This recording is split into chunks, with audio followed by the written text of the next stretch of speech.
Welcome back to Cheating Tales Lab, and thank you for joining us today. We're excited to share another story with you, and we hope you enjoy it. So without further delay, let's begin. Elias Blackwood's pen scratched across the blueprint, making minute adjustments to the design of his latest skyscraper. The clock on his office wall ticked past 9 p.m., but he barely noticed. This project was his magnum opus, the crowning achievement of his career. He was so engrossed that the shrill ring of his cell phone made him jump, leaving an errant line across the paper. Irritated, he grabbed the phone, ready to berate whoever was interrupting his work. But the caller ID gave him pause. Caleb. His son never called this late unless something was wrong. Caleb, what's going on? Elias asked, his annoyance replaced by concern. Dad. Caleb's voice cracked, trembling with emotion. I saw Mom at the Red Moon Hotel. Elias frowned, confused. Okay, your mother's allowed to go to hotels, son. No, Dad. She was with Marcus. Your partner, Marcus. The words hit Elias like a physical blow. He sat heavily in his chair, mind reeling. What do you mean, with Marcus? They were together, like together. I have eat you. Elias's throat went dry. Send it to me. Now. Seconds later, his phone buzzed. With shaking hands, he opened the video file. The footage was grainy, clearly taken from a distance, but there was no mistaking the figures on the hotel balcony. Vanessa, his wife of 20 years, wrapped in the arms of Marcus, his business partner of 15. But it got worse. As Elias watched, stomach churning, he could make out snippets of their conversation. Push Elias out. Take control of the firm. He'll never see it coming. The betrayal was complete. Not just his marriage, but his livelihood, his life's work. All of it a lie. Elias took a deep breath, forcing down the rage that threatened to overwhelm him. He needed to think clearly now. Caleb, listen to me carefully. Go home immediately. Don't tell your mother you saw her. Don't let on that anything's wrong. I'll handle this. But Dad, now, Caleb, go home and act normal. I promise I'll explain everything soon. After hanging up, Elias sat motionless for a long moment, mind racing.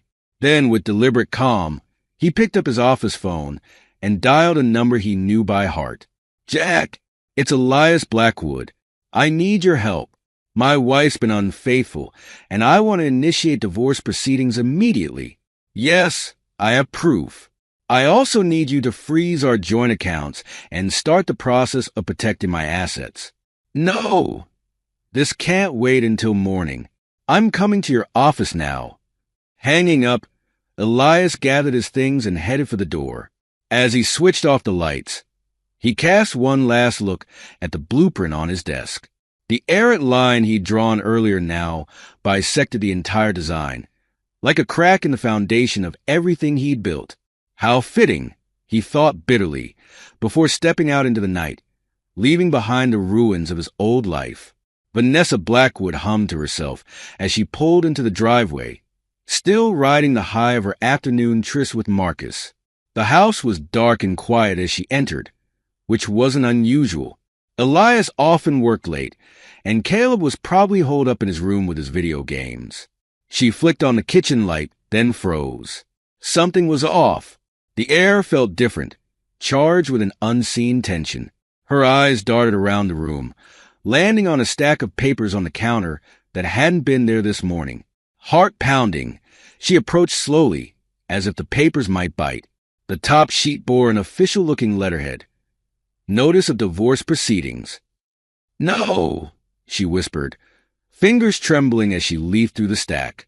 Divorce papers, bank statements, and screenshots from a video of her and Marcus on the hotel balcony. The blood drained from Vanessa's face as the reality of the situation crashed over her. He knew. Somehow, Elias knew everything. Panic rising in her throat, she fumbled for her phone, trying Elias's number. A robotic voice informed her the line had been disconnected. Frantic now, She tried Caleb's phone. Same result. No, no, no, she muttered, racing upstairs. Caleb's room was empty, his closet half bare. In the master bedroom, Elias's side of the closet gaped open, his suitcases gone. Back downstairs, Vanessa booted up the family computer, hands shaking as she tried to access their joint bank accounts. Frozen, not drained, thank God, but completely inaccessible. She slumped into a chair, mind reeling. How had it all fallen apart so quickly?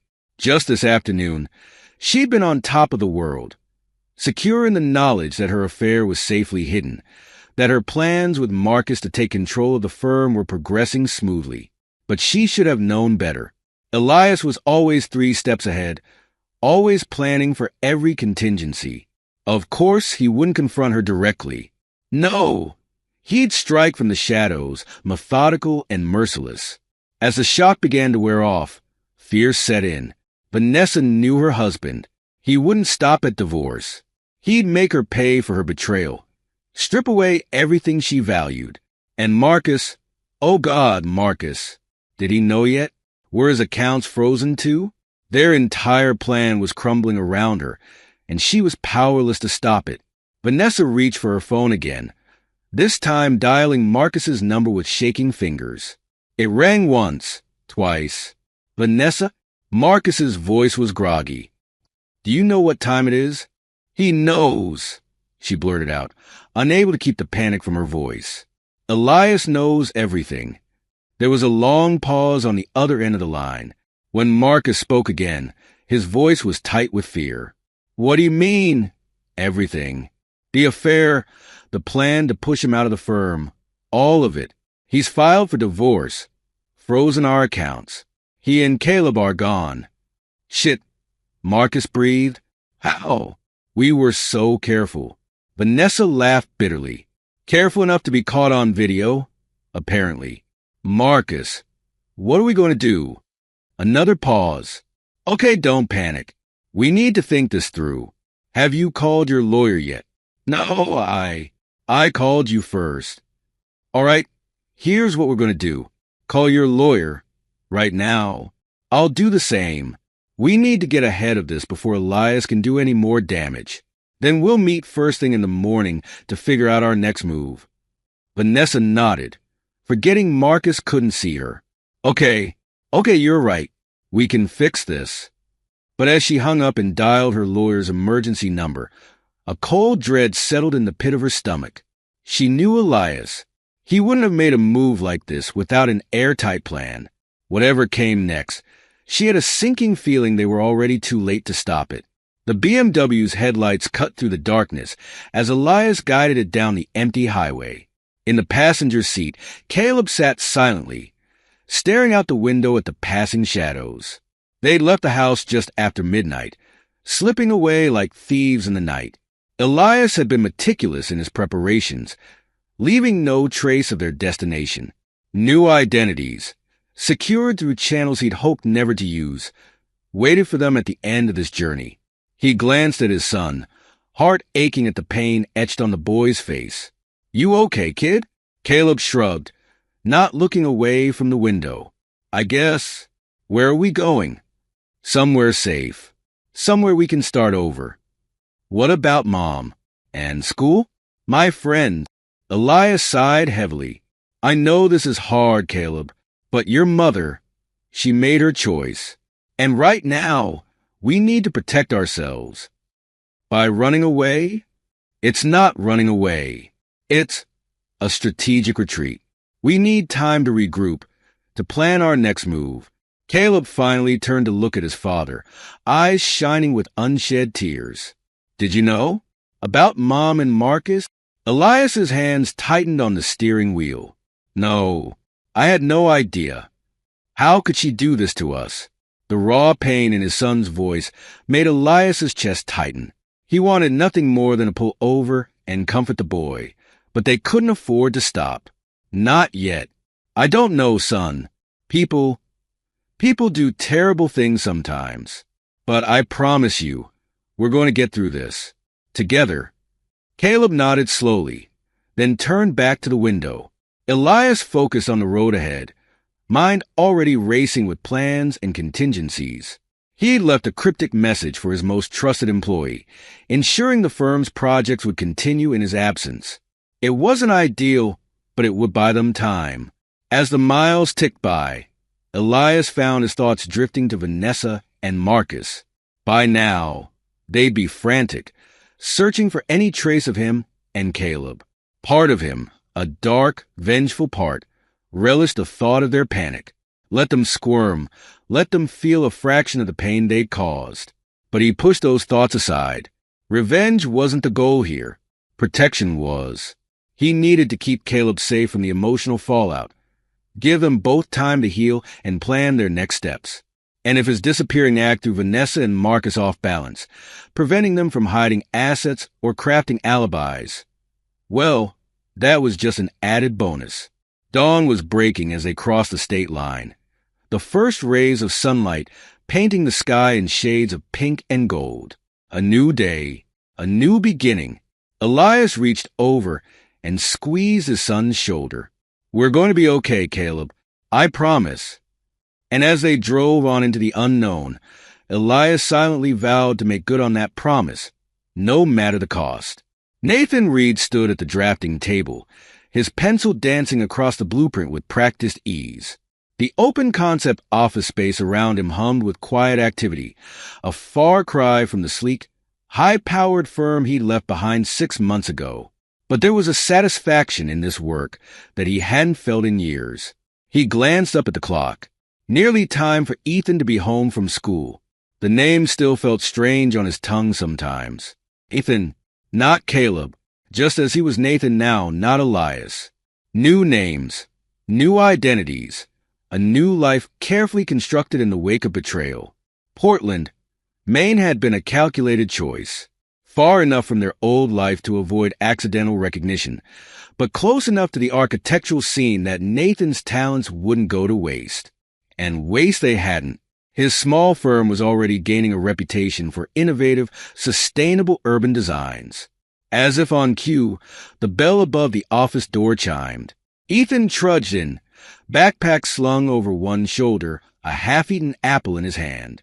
"Hey, kid," Nathan said, studying his son's face. The dark circles under Ethan's eyes seemed a shade lighter today. Progress, however small. How was school? Ethan shrugged, collapsing into a chair. "Fine, I guess. We have a group project in history. My partner seems cool." Nathan nodded, careful to keep his expression neutral. Every new friendship was a potential risk, a chink in the armor of their carefully crafted anonymity. But he couldn't deny his son the chance at some normalcy. "That's good," he said. "Just remember, I know.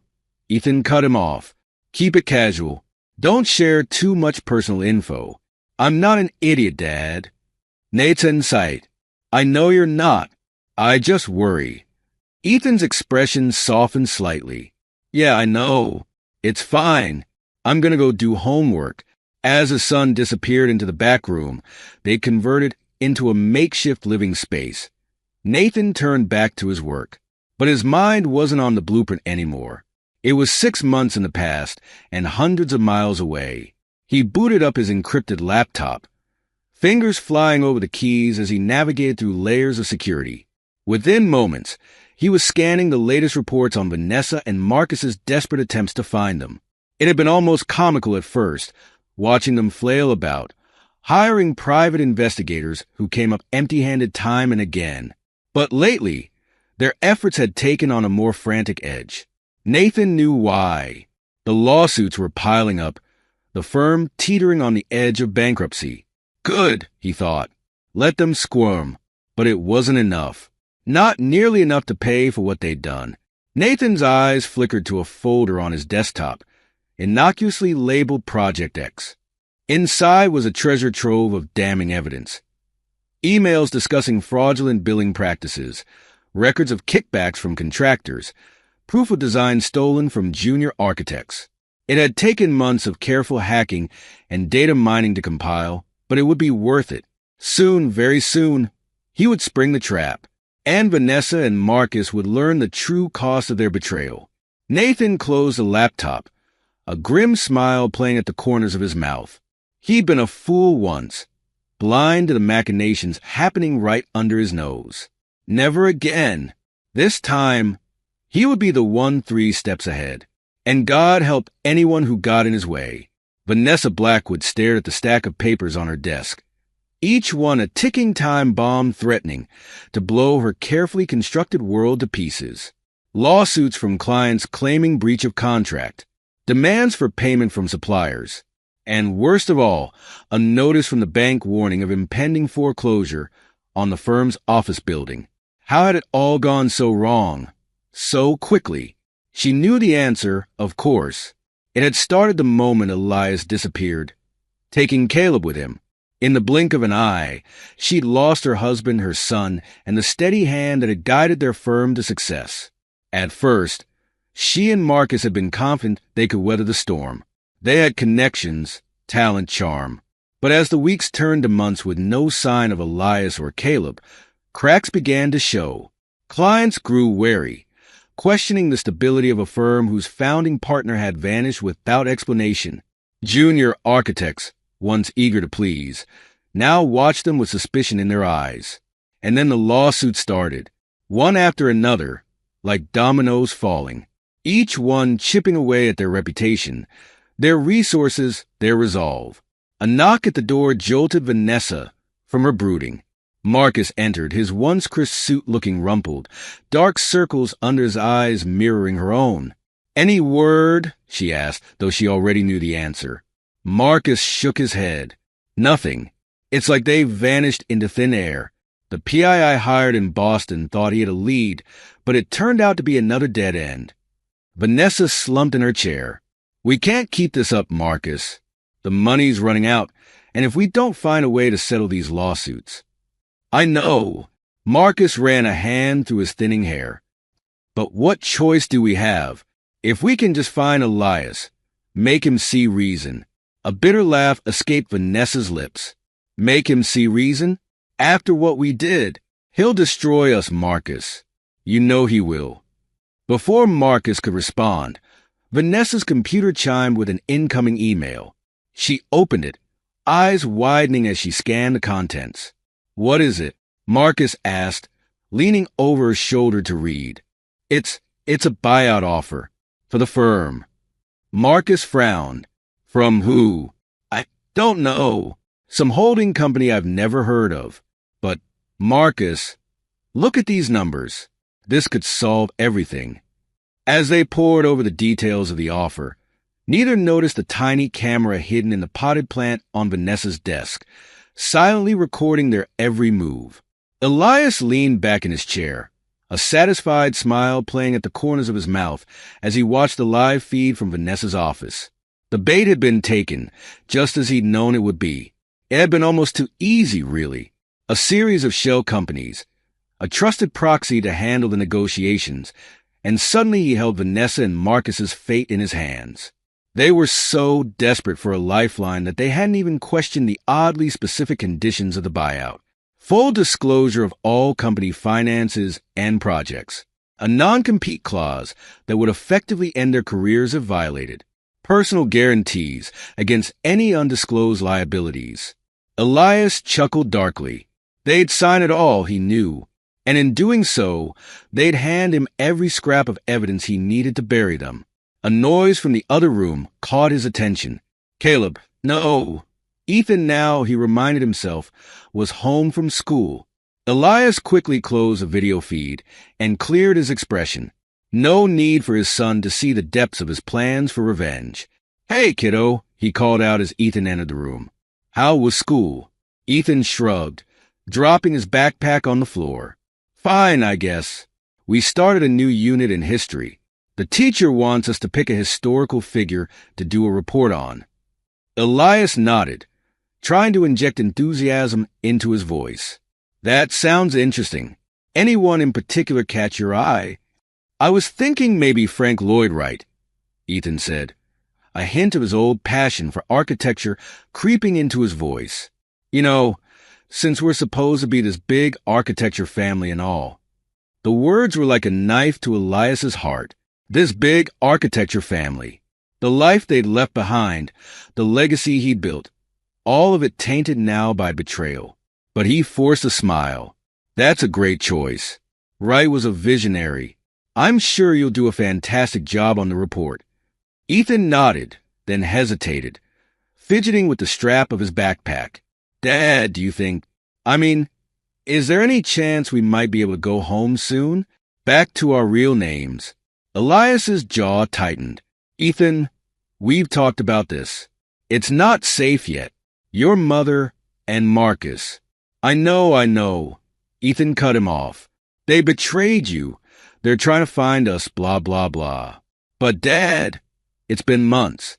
Don't you think maybe it's time to, I don't know, try to work things out? For real, instead of all this cloak and dagger stuff. For a moment, Elias was tempted to tell his son everything about the evidence he'd gathered, the trap he was setting, the reckoning that was coming. But he held back.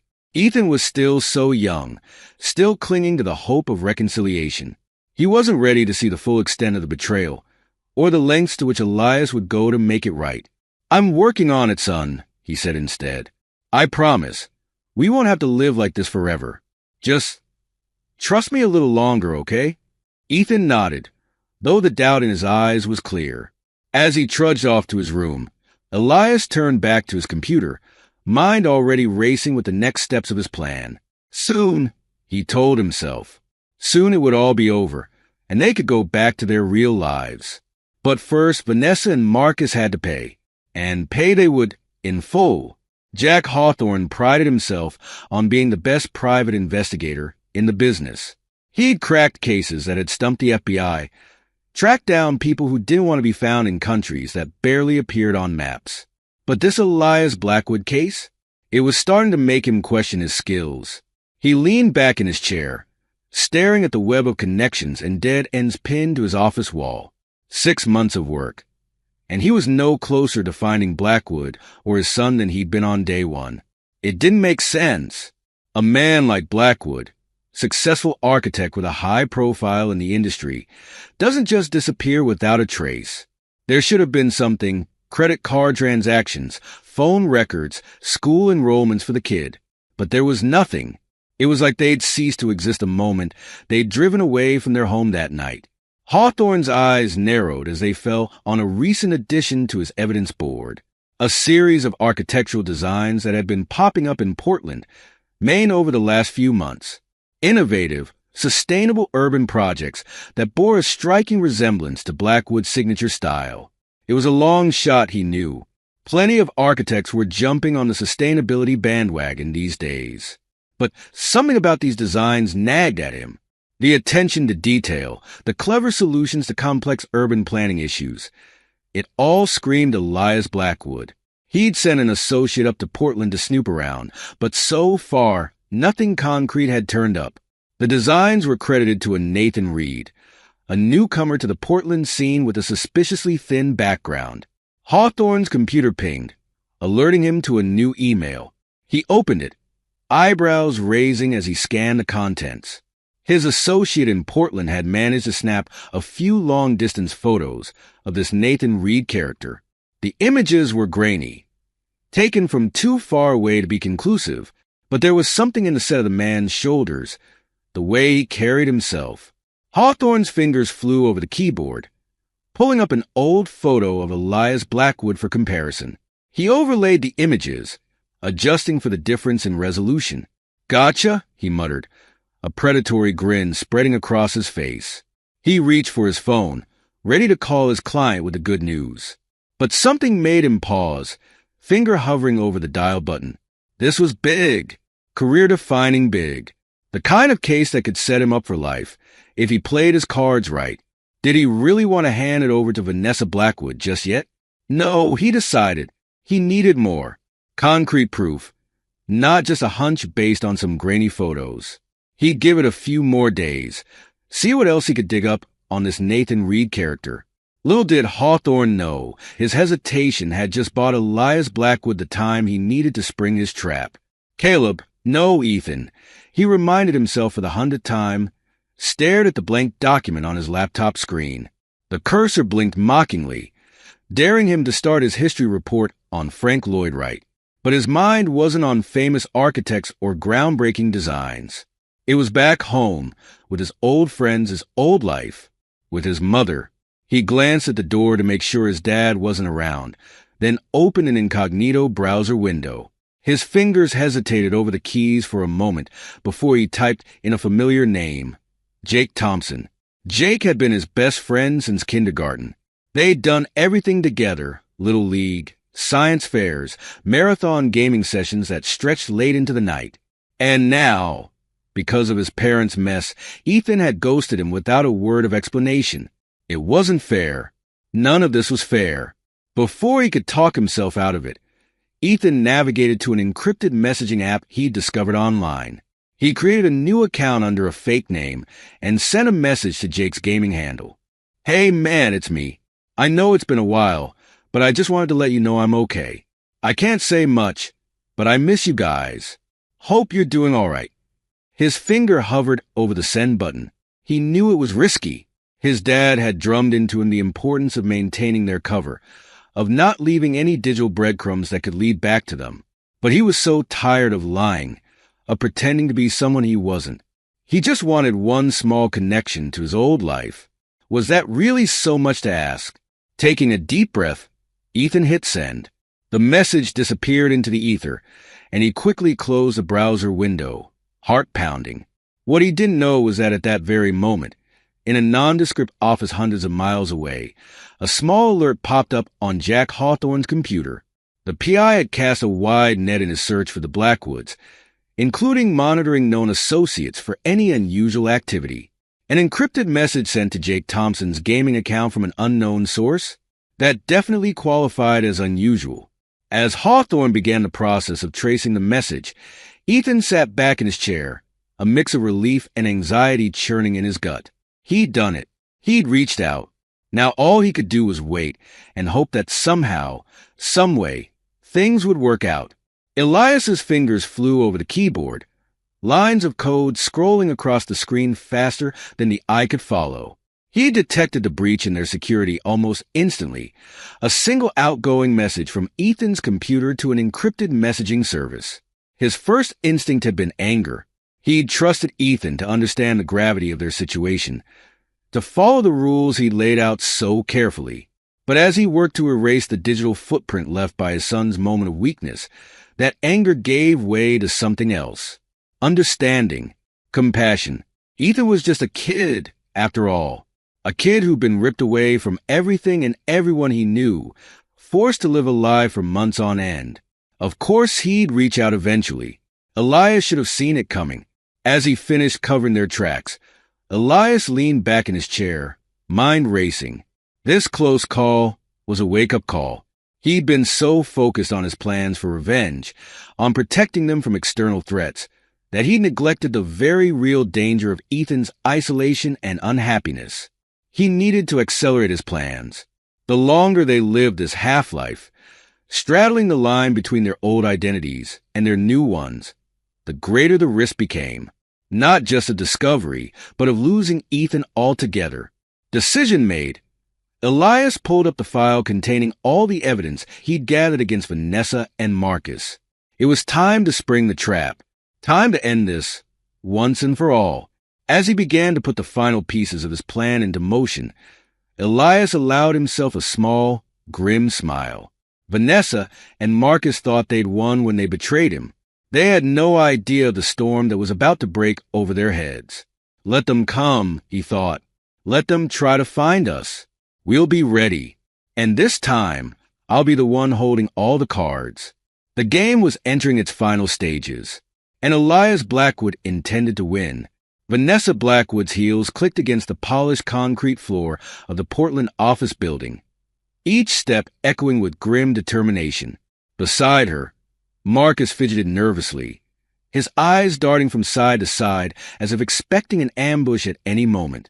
"Are you sure about this?" he whispered, for what felt like the 100th time since they landed in Maine. Vanessa's jaw tightened. "We don't have a choice, Marcus. If Hawthorne's right, if Elias is really here, We have to confront him before he can do any more damage. The elevator dinged, doors sliding open to reveal a modestly appointed hallway. At the end, a frosted glass door bore the name Reed Architectural Solutions in sleek, modern lettering. Vanessa's heart pounded as they approached. Nathan Reed, the name Hawthorne had given them. The alias Elias had apparently been hiding behind all these months. It was almost laughable, really. Did he think a new name would be enough to erase their history? Without hesitation, she pushed open the door. The reception area was empty, but voices drifted from an open office beyond. One of them, achingly familiar, stopped her in her tracks. And if we adjust the solar panels here, we can increase efficiency by at least 15%. Elias, after all this time, all the sleepless nights and frantic searching, he was right there, just a few steps away. Vanessa strode forward, Marcus trailing behind like a reluctant shadow. As they entered the main office space, the conversation abruptly ceased. Elias, no, Nathan now, stood at a drafting table, blueprints spread before him. Beside him, a lanky teenager who could only be Caleb stared at them with wide, shocked eyes. For a long moment, nobody moved. Nobody spoke. The tension in the room was thick enough to cut with a knife. Then Elias straightened, his expression hardening into a mask of cold fury. Well, he said, voice dripping with sarcasm, isn't this a pleasant surprise? To what do I owe the honor? Vanessa struggled to find her voice. All the speeches she rehearsed on the plane, all the explanations and accusations, seemed to evaporate in the face of Elias's icy stare. It was Marcus who broke the silence, stepping forward with a nervous chuckle. Come on, Elias. Enough of this cloak and dagger nonsense. We're here to talk, that's all, to work things out like adults. Elias's laugh was sharp and bitter. Work things out? Is that what you call it? Tell me, Marcus, which part exactly are we working out? The part where you fucked my wife? Or the part where you plan to steal my company out from under me? Marcus blanched, taking an involuntary step back. Vanessa forced herself to meet Elias's gaze. We made mistakes, she said quietly. Terrible mistakes. But disappearing like this, taking Caleb, Elias, you have to see how wrong that is. Do I? Elias's voice was dangerously soft. Do I really, Vanessa? Because from where I'm standing, protecting my son from two manipulative, self-serving liars seems pretty damn right. Caleb, or whatever name he was going by now, shifted uncomfortably. Dad, he began, but Elias silenced him with a look. It's okay, son, he said, his tone gentling slightly. Why don't you go wait in the back room? The adults need to have a chat. For a moment, it looked like Caleb might argue, but something in Elias's expression must have convinced him, because he nodded and slipped out of the room without another word. As soon as the door closed behind him, the temperature in the room seemed to drop 10 degrees. Elias's eyes, cold as winter frost, swept over Vanessa and Marcus. So, he said, you found me. Congratulations. I'm sure whatever bottom-feeding PI you hired is very proud of himself. The question is, what exactly do you hope to accomplish here? Vanessa took a deep breath, steeling herself. We want to make things right, Elias. The company is falling apart without you. The lawsuits, the financial troubles. We can fix it together. Come home. Let's put this whole ugly mess behind us. For a moment, something flickered in Elias's eyes. Regret? Longing? But it was gone so quickly Vanessa couldn't be sure she'd seen it at all. Put it behind us, Elias repeated, his voice flat. Just like that. Wave a magic wand and pretend none of it ever happened. Is that really what you think is going to happen here? Marcus, apparently emboldened by the lack of immediate violence, stepped forward. Look, we all made mistakes, but dragging this out, hiding away like some kind of fugitive, it's not good for anyone, especially not Caleb. Think about his future, Elias. His friends, his school. You can't keep him isolated forever. It was a wrong thing to say. Elias's expression darkened, a storm gathering behind his eyes. His future, he snarled. Don't you dare pretend to care about my son's future. Not after what you've done. What we've done. Marcus's own temper flared. You're the one who kidnapped him, who's forcing him to live some ridiculous false life. You think his new friends would stick around if they knew the truth? Maybe I should go tell them right now. I'm sure they'd be very interested to learn that their buddy, Ethan, or whatever you're calling him, is really. He never got to finish the sentence. In 2 quick strides, Elias closed the distance between them, his fist connecting with Marcus's jaw with a sickening crack. Marcus stumbled backwards, blood trickling from a split lip. Dad! Caleb's voice cut through the chaos. He stood in the doorway, eyes wide with shock and fear. Elias froze, his raised fist slowly lowering.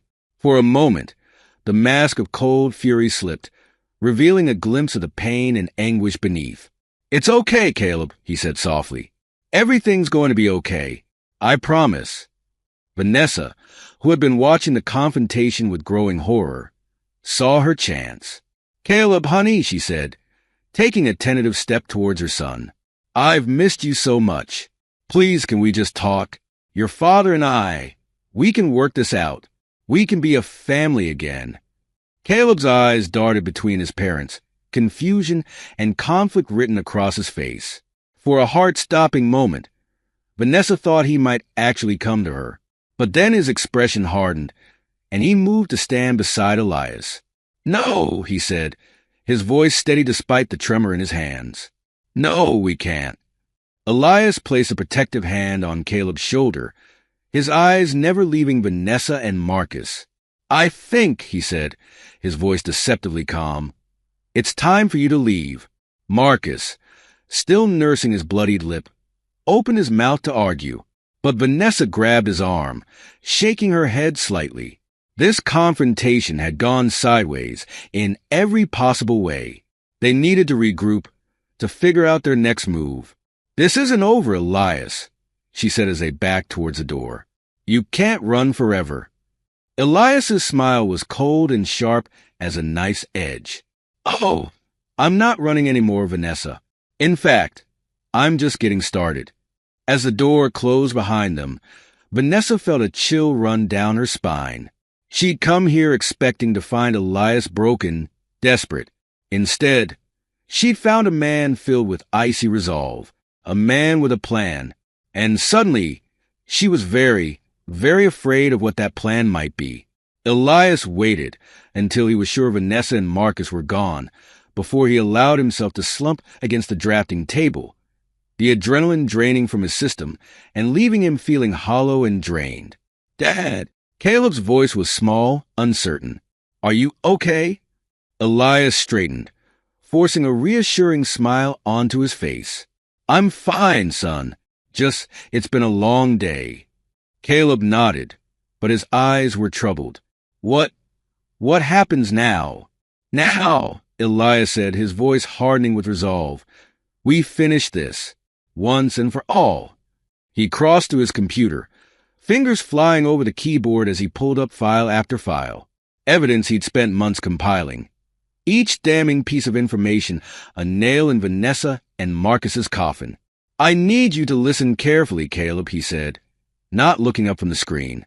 What I'm about to do, it's going to change everything, and I need to know that you understand why it has to be done. Slowly, methodically, Elias laid out the extent of Vanessa and Marcus's crimes. The fraudulent billing practices, the kickbacks from contractors, the design stolen from junior architects, passed off as their own work. With each revelation, Caleb's expression grew more horrified. How? How could they do all this? He whispered. Greed, Elias said simply. Arrogance, the belief that they could get away with anything. He turned to face his son fully, his expression grave. I know I've asked a lot of you these past months. The new identity, the secrecy, it wasn't fair to you, and I'm sorry for that. But I needed time to gather all of this, to make sure they couldn't wiggle their way out of it. Caleb was quiet for a long moment, processing everything he'd just learned. Finally, he looked up at his father, a new resolve in his eyes. "What do we do now?" Elias smiled, a grim, satisfied expression. "Now, we spring the trap." With a few keystrokes, he sent off a series of pre-prepared emails to the FBI, to the American Institute of Architects Ethics Committee, to key members of the press.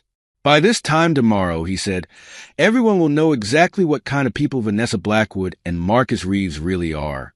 As if on cue, his phone began to ring.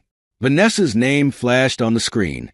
Elias answered, putting the phone on speaker. "Hello, Vanessa. I assume by now you've received my little care package." Vanessa's voice was shaking with a mixture of rage and fear. "What have you done, Elias? Do you have any idea?" "Oh, I have a very good idea." Elias cut her off. "I have a good idea of exactly what you and Marcus have been up to all these years. The fraud, the theft, all of it." There was a long pause on the other end of the line. When Vanessa spoke again, her voice was barely above a whisper. "What do you want?" "What I want," Elias said, "is for you and Marcus to come back to my office. Immediately. We have some paperwork to go over." "Paperwork?" Marcus's voice now, sounding panicked. "What are you talking about?" "Confessions," Elias said simply. "Detailed confessions of every illegal thing you've done, along with some, let's call them non-disclosure agreements. You'll sign them all, or I'll make sure every scrap of evidence I have ends up in the hands of the authorities." "You can't do this," Vanessa hissed. "You'll destroy everything we've built." Elias's laugh was bitter. "No, Vanessa, you destroyed it. I'm just making sure you face the consequences." There was a long silence on the other end of the line. Finally, Marcus spoke, his voice defeated. "We'll be there in 10 minutes. As the call disconnected, Elias turned to Caleb. His son's face was pale, but there was a determined set to his jaw. "Are you sure about this, Dad?" Caleb asked. Elias nodded, placing a hand on his son's shoulder. "I'm sure. It's time for the truth to come out. All of it." As they waited for Vanessa and Marcus to arrive, Elias felt a weight lifting from his shoulders. Soon, it would all be over. Justice would be served, and maybe, just maybe, he and Caleb could start to rebuild their lives. The next hour passed in a blur of tense silence and scratching pens. Vanessa and Marcus, their faces ashen, signed page after page of meticulously prepared documents. Confessions detailing every fraudulent transaction, every stolen design, every ethical breach. Elias watched them with cold satisfaction, Caleb a silent presence at his side. This was it, the moment he'd been working towards for months. His revenge, served on crisp legal paper and bound with unbreakable contracts. As Vanessa signed the final page, her hand trembling slightly, she looked up at Elias with eyes full of despair. "Is this really what you want?" she asked softly. "To see us ruined? Imprisoned?" For a moment, Elias faltered.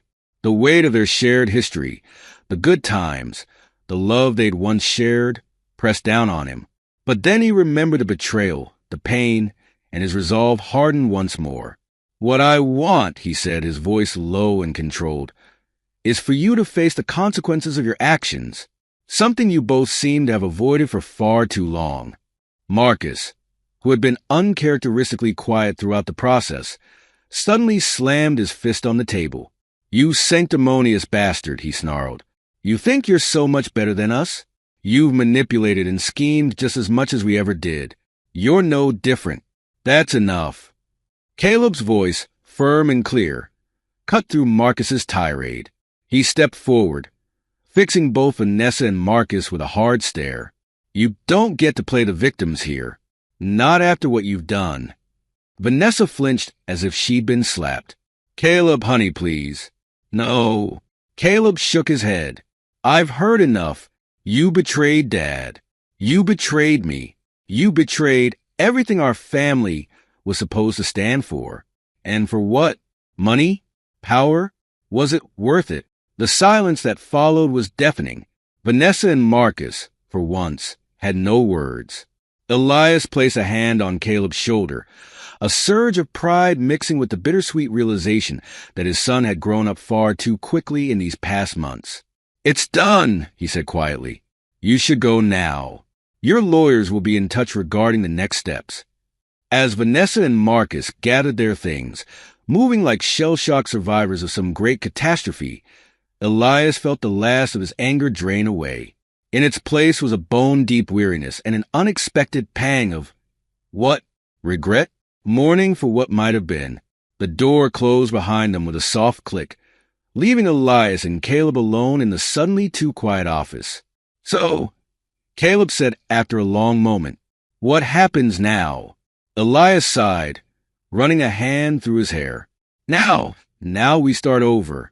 For real this time." He walked to the window, looking out at the Portland skyline. It was a beautiful view, one he'd come to appreciate over these past months. But it wasn't home. Not really. "I think," he said slowly, "it's time for Elias and Caleb Blackwood to make their return." Caleb's eyes widened. "You mean we can go back? Use our real names." Elias nodded. "The truth is going to come out soon enough. There's no point in hiding anymore. And you deserve the chance to reclaim your life, son. Your friends, your school, all of it." To his surprise, Caleb didn't immediately light up at the prospect. Instead, his brow furrowed in thought. "What about you, Dad? Your career, your reputation. Won't this hurt you too?" The question caught Elias off guard. He'd been so focused on his plan, on bringing Vanessa and Marcus to justice, that he hadn't fully considered the implications for his own future. I'm not sure," he admitted. "There will probably be some fallout. Questions about why I disappeared, about my role in all of this. But the truth is on our side. We'll weather it." Caleb nodded slowly, then stepped forward and did something that shocked Elias to his core. He hugged him, tight and fierce. "I'm proud of you, Dad," Caleb mumbled into his shirt, "for standing up to them, for doing the right thing." Elias felt a lump form in his throat. He hugged his son back, marveling at how tall he'd grown, how strong he'd become. "I'm proud of you too, kiddo. More than you know." As they broke apart, Elias felt a shift in the air, as if a great weight had been lifted. The revenge that had consumed him for so long suddenly felt hollow in the face of his son's unwavering support. "Come on," he said, grabbing his jacket. "Let's get out of here for a bit. I think we both could use some fresh air." They walked in companionable silence through the streets of Portland, the crisp autumn air filling their lungs. As they reached a small park overlooking the harbor, Elias guided them to a bench. "Caleb," he began, then corrected himself. "No, I suppose it's time we went back to our real names. Caleb, I owe you an apology." The boy looked up, surprise evident in his eyes. "For what?" Elias sighed, running a hand through his hair. "For dragging you into this mess, for uprooting your life, for making you live a lie. I was so focused on getting justice. No, on getting revenge, that I didn't stop to think about what it was doing to you." Caleb was quiet for a long moment, his gaze fixed on the boats bobbing in the harbor. When he finally spoke, his voice was soft but steady. "I won't lie, Dad. It's been hard, really hard. I miss my friends, my school. Hell, I even miss our old house sometimes." He turned to look at Elias, his eyes shining with unshed tears. "But I understand why you did it, and I'm glad we stuck together through all this." Elias felt his throat tighten with emotion. "You're a better man than I am, son. I let my anger consume me. I became so focused on bringing your mother and Marcus down that I lost sight of what really matters." "And what's that?" Caleb asked. "You," Elias said simply. "Our family. What's left of it, anyway. Moving forward. Building something positive instead of tearing things down." Caleb nodded slowly. "So what happens now? Do we just go back to our old lives?" Elias shook his head. "No, I don't think we can ever truly go back. Too much has changed, but we can move forward, start fresh, but this time as ourselves. They sat in silence for a while, watching the sun begin to set over the water. Finally, Caleb spoke again. Dad, I know Mom and Marcus did terrible things, but is there any chance for, I don't know, forgiveness? Not forgetting, but moving past it somehow? Elias felt a flash of his old anger, but he pushed it down. I don't know, son. That's going to take time. A lot of time. But I promise you I'll try. For your sake, if nothing else. Caleb nodded, seeming satisfied with that answer for now. As they walked back to their apartment, Elias's mind was already racing with plans. Not for revenge this time, but for redemption. For both of them. The next few weeks passed in a whirlwind of activity. Elias and Caleb reclaimed their true identities, facing the inevitable media storm with united front. There were questions, of course, accusations, but armed with the truth and a mountain of evidence, they weathered it all. Vanessa and Marcus faced the consequences of their actions. The legal proceedings were swift and merciless, their signed confessions leaving little room for leniency. As Elias watched them being led away in handcuffs, he felt no satisfaction, only a profound sense of waste. But even as that chapter of their lives closed, a new one was beginning. Elias, true to his word, anonymously established a fund to compensate the junior architects whose work had been stolen. It wouldn't undo the damage done, but it was a start. And then on a crisp Saturday morning, Elias found himself standing before a group of wide-eyed teenagers at a local community center. Caleb stood beside him, nervously shuffling a stack of papers. Good morning, everyone. Elias began. I'm Elias Blackwood, and this is my son, Caleb. We're here today to talk to you about architecture. But more than that, we're here to talk about building. Building structures, yes, but also building lives. Building integrity. As he spoke, Elias felt a warmth spread through his chest. This, he realized, was what he'd been missing.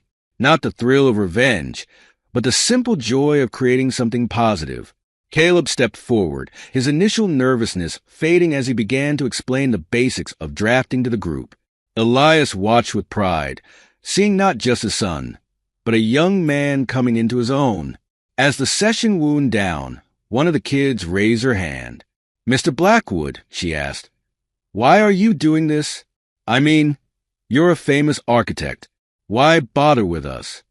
Elias exchanged a look with Caleb before answering. Because, he said softly, everyone deserves a chance to build something beautiful. And sometimes, the most important thing we can build is a better version of ourselves. As they packed up their supplies, Caleb bumped his shoulder against Elias's. Nice speech, Dad, he said with a grin. Very after-school special. Elias laughed, ruffling his son's hair. Hey, watch it. I'm still learning this whole role model thing.